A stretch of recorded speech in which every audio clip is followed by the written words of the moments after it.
Bismillahirrahmanirrahim. Assalamualaikum warahmatullahi wabarakatuh. Waalaikumsalam warahmatullahi wabarakatuh. Alhamdulillahirabbil alamin wa bihi nasta'in wa ala amri min amrin. Wassalatu wassalamu ala mursalin wa ala alihi wasallam. Yang terhormat Ibu Dina selaku dosen pengampu mata kuliah penulisan berita, yang saya banggakan teman-teman seperjuangan. Puji serta syukur mari kita panjatkan kepada hadirat Allah Subhanahu wa taala karena atas rahmat dan karunia-Nya kita dapat berkumpul di tempat ini dalam keadaan sehat walafiat. Salawat beriring salam marilah kita senantiasa kita curahkan kepada junjungan kita yang mulia Nabi besar Muhammad sallallahu alaihi wasallam beserta keluarga, sahabat dan kita selaku umatnya, mudah-mudahan mendapatkan syafaat di yaumil qiyamah. Amin ya rabbal alamin. Baik, di sini kami dari kelompok 4 akan menjelaskan materi terkait tentang pelatihan jurnalistik tingkat dasar. Sebelum ke materi, izinkan kami perkenalkan diri. Perkenalkan, nama saya Pak Maulana sebagai moderator. Nama saya Fitri Ramadhani sebagai pemateri. Saya Radhi Emilia sebagai pemateri. Saya Maida Jurnalistik sebagai pemateri. Baik, perkenalkan, nama saya Januar Arkan Kaisan sebagai pemateri. Nama saya Teresa Ningrum. Di sini saya sebagai pemateri. Baik, langsung saja.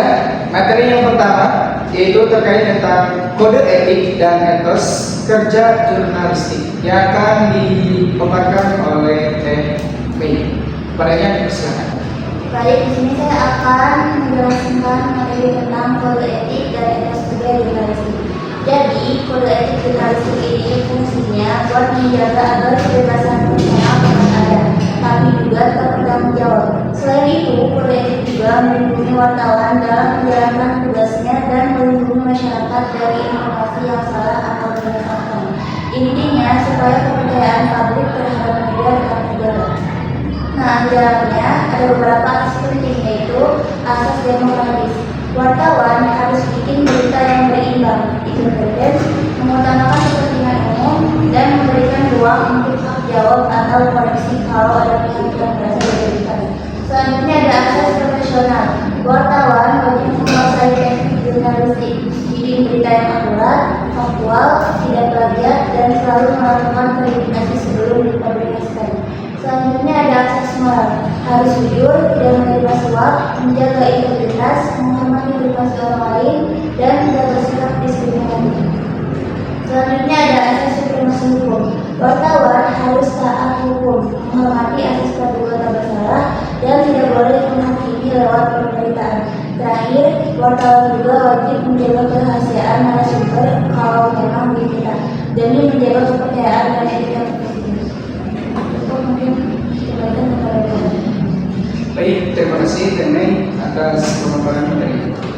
Materi yang kedua yang akan disampaikan oleh Teh Menti yaitu tentang bahasa Indonesia jurnalistik. Padanya dipersilakan. Baik, bahasa Indonesia jurnalistik. Pada prinsipnya bahasa dan karya jurnalistik harus mudah dipahami oleh pembaca. Karena itu, penulis dituntut untuk menggunakan bahasa yang ringkas, efektif, dan langsung pada inti persoalan. Pada poin pertama ada bahasa harus singkat, padat, dan jelas. Dalam penulisan jurnalistik kita mengutamakan kalimat yang langsung menyampaikan informasi penting tanpa berbelit-belit. Tujuannya agar pembaca tidak bingung dan dapat menangkap isi berita secara cepat. Contoh penerapan, hindari penjelasan yang berulang-ulang atau kata yang tidak perlu. Lalu sampaikan fakta langsung ke pokok persoalan. Poin kedua, menggunakan kalimat aktif. Kalimat aktif lebih tegas dan lugas sehingga informasi terasa lebih hidup. Hal ini juga membantu pembaca memahami peristiwa dengan lebih cepat. Lalu ada poin ketiga, menghindari jargon atau istilah rumit. Sebisa mungkin hindari istilah teknis atau bahasa asing yang tidak umum. Tujuannya agar berita bisa dipahami oleh pembaca dari berbagai latar belakang. Jika harus digunakan, berikan penjelasan singkat. Poin keempat ada menggunakan kata konkret. Kata konkret membantu pembaca memvisualisasikan informasi. Artinya, kata yang dipakai menyebutkan hal yang nyata, spesifik, dan dapat dibayangkan. Poin kelima ada kalimat pendek, kurang lebih 14 kata. Kalimat yang tidak terlalu panjang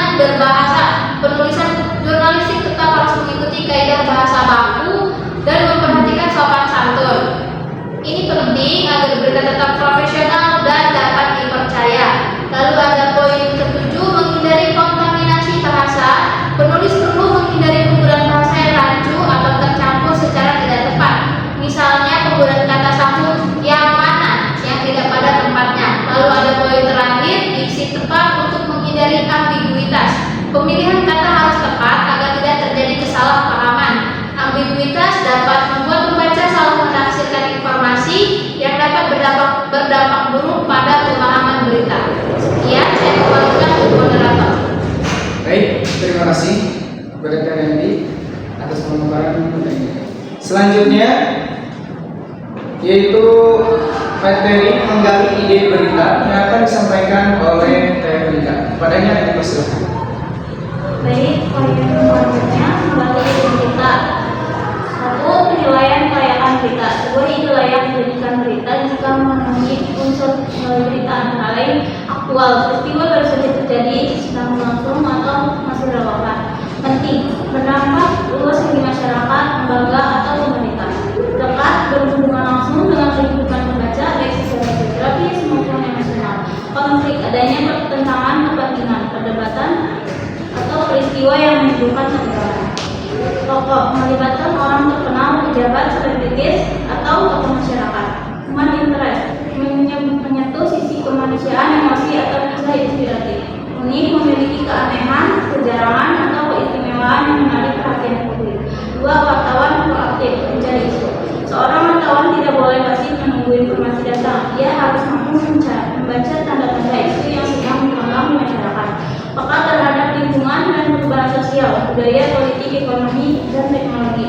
Aktif menjalin jaringan dengan berbagai sumber, baik resmi maupun non-resmi. Menelusuri peristiwa kecil yang berpotensi menjadi berita besar. Tiga, menentukan angle, sudut pandang berita. Agar berita menarik dan fokus, wartawan perlu menentukan atau pendekatan tertentu dalam menyusun rencana liputan. Penting untuk menyiapkan satu tema utama yang akan dibahas, latar belakang, konteks penjelasan mengapa isu tersebut penting, sudut pandang, arah pembahasan yang dipilih agar berita lebih spesifik, narasumber kunci, orang yang memiliki informasi paling penting dan kredibel. Daftar pertanyaan, panduan untuk menggali informasi mendalam saat wawancara, fakta mendukung, data, dokumen, dan bukti yang memperkuat kebenaran berita.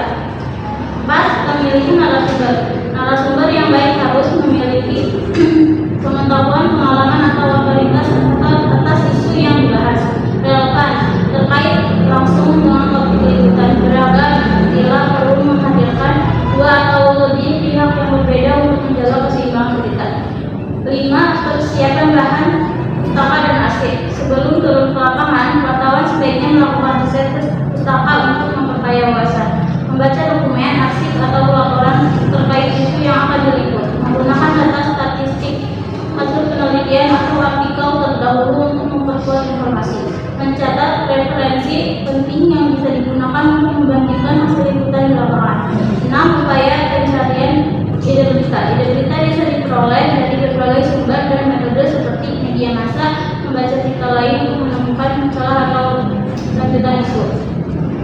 Media sosial, mengamati tren opini publik dan peristiwa viral, observasi langsung, melihat fenomena di lapangan untuk menemukan peristiwa menarik. Wawancara awal, bicara dengan pihak yang terlibat atau saksi untuk menggali informasi baru. Agenda kegiatan, memperhatikan kalender acara pemerintah, lembaga, dan masyarakat. Laporan masyarakat, menerima masukan atau keluhan politik. Laporan masyarakat, menerima masukan atau keluhan publik yang dapat dikembangkan menjadi berita. Yang ketujuh, penyaringan dan pengembangan ide. Setelah ide terkumpul, wartawan perlu menyeleksi dan menilai apakah ide tersebut benar-benar relevan, siapa audiens yang akan tertarik membacanya, apakah ada potensi dampak sosial atau kebijakan, bagaimana cara menyajikan agar tetap informatif dan menarik. Mungkin cukup kembalikan ke model. Baik, terima kasih Dr. Materi yang selanjutnya yaitu tentang teknik reportasi dan berita yang akan disampaikan oleh Januar. Padanya persilakan. Materi pertama ada teknik reportage. Reportage sama dengan kerja jurnalistik untuk mengumpulkan data di lapangan, lalu memerlukan kemampuan observasi, wawancara, pencatatan, dan dokumentasi. Ada prinsip fairness doctrine, cover both sides, cek dan riset, tidak memihak. Reportage faktual, melaporkan kejadian apa adanya. Survey facts, pendalam depth, menelusuri latar belakang, motif, dan konteks. Lalu ada komprehensif, menghubungkan informasi dengan konteks sosial luas. investigasi, menggali fakta tersembunyi, kerap memakan waktu yang panjang. Lalu sikap reporter, sopan, terbuka, kritis, serta menjaga keamanan dan etika. Siapkan daftar pertanyaan tetapi tetap fleksibel dalam wawancara. Baik, selanjutnya ada berita. Berita, laporan mengenai peristiwa terbaru dan penting berdasarkan 5W+1H. Lalu membantu publik mengambil keputusan dan memahami situasi. Tingkatan berita. Yang pertama ada strike news, lalu hard news, serius, dan soft news, human insert. Lalu yang kedua ada berita opini, pernyataan tokoh. Yang ketiga ada interpretatif, ada analisis tambahan. Selanjutnya ada berita mendalam, pendalaman aspek tersembunyi. Yang kelima, berita penyelidikan, hasil investigasi. Yang keenam, struktur piramida terbalik, informasi utama atau detail dan data tambahan. Yang ketujuh adalah LED atau teras berita harus kuat dan menjawab unsur pokok. Yang kedelapan ada press release, harus memiliki new value, headline menarik, dan data dapat diverifikasi. Dan yang terakhir ada info visual, buka kurung foto atau infografik. Data memperkuat penyampaian berita. Baik, sekian dari saya. Wassalamualaikum warahmatullahi wabarakatuh. Terima kasih kepada Kak Januar yang sudah menyebarkan materinya. Selanjutnya, poin selanjutnya yang akan disampaikan oleh Teh Tia, yaitu terkait tentang editing naskah dengan foto jurnalistik dan jurnalistik online. Kepadanya, persilakan. Yaitu yang pertama, editing memastikan naskah layaknya terbit, yaitu akurat, rapi, dan efektif. Yang kedua, memperbaiki struktur kalimat, tata bahasa, tanda baca, dan diksi. Yang ketiga, menilai fakta, data, dan akurasi informasi, yaitu untuk menghindari misinformasi atau miskomunikasi. Yang keempat, menyesuaikan gaya penulisan dengan karakter media. Yang kelima, editor dapat menulis ulang bagian yang kurang jelas atau kurang akurat. Dan yang keenam, editor bertanggung jawab pada penyusunan judul, caption, foto, dan layout sederhana. Adapun jenis-jenis editing di sini yang pertama ada mekanik, yaitu adalah bahasa, ejaan, dan tata baca. Yang kedua ada substantif, yaitu isi, fakta, alur penulisan. Yang ketiga ada pictorial, memilih foto dan visual pendukung. Yang keempat ada proofreading, pengecekan terakhir sebelum cetak. Dan yang kelima ada editing, memastikan tulisan tetap objektif dan tidak bias. Untuk selanjutnya ada materi tentang foto jurnalistik dan jurnalistik online, yaitu foto jurnalistik memadukan visual dan caption untuk menyampaikan berita. Caption wajib menyertakan unsur 5W untuk memperjelas konteks komposisi foto, subjek jelas, penempatan tepat, latar sederhana, pencahayaan yang seimbang. Selain itu ada variasi pengambilan long shoot, medium shoot, dan close up, angle kamera, low, mega, normal, natural, high, dominan lingkungan jurnalistik online, publikasi lewat portal, website, dan media digital karakter, real time, up to date, multimedia, teks, foto atau video audio. Dan yang terakhir ada prinsip ringkas, brevity, mudah dipindai, scanability, adaptif, dan interaktif. Peran media sosial memungkinkan citizen jurnalis, partisipasi publik. Dan yang terakhir ada tantangan, yaitu verifikasi cepat, hoax, bias, etika digital. Terima kasih. Wassalamualaikum warahmatullahi wabarakatuh. Terima kasih kepada Nadia atas penjelasannya. Lanjut, yaitu kesimpulan. Kesimpulannya, jurnalistik menuntut pemahaman etika, bahasa, dan keterampilan teknis. Wartawan wajib menjaga integritas, bersikap profesional, serta berpihak pada kebenaran dan kepentingan publik. Penulisan berita harus akurat, jelas, dan berdasarkan fakta. Editing memastikan kualitas dan kebenaran informasi. Foto jurnalistik dan media online ini bagian penting dalam penyampaian informasi yang cepat dan menarik. Mungkin demikian presentasi yang dapat kami sampaikan. Kurang lebihnya mohon maaf. Assalamualaikum warahmatullahi wabarakatuh.